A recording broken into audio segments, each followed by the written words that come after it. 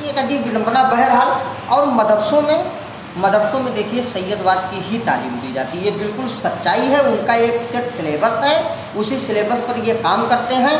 آپ ابھی یہ جلدی ایک ویڈیو کسی نے شیئر کی تھی، میں مولانا صاحب کا نام بھول گیا، وہ کتاب کھول کر بیٹھے اور انہوں نے چھوٹی ذاتیوں کے لوگوں کو انڈورس کیا، ان کو ایڈریس کیا چھوٹی ذاتیوں کے لوگوں کو، اسی فیس بک پر میں نے وہ ویڈیو دیکھی، اور انہوں نے کہا کہ اشرف علی تھانوی صاحب نے جڑاہوں کے بارے میں، چھوٹی ذات کے لوگوں کے بارے میں ایسا ایسا لکھا ہے، اور انہوں نے بریلوی کی تبلیغ کر دی۔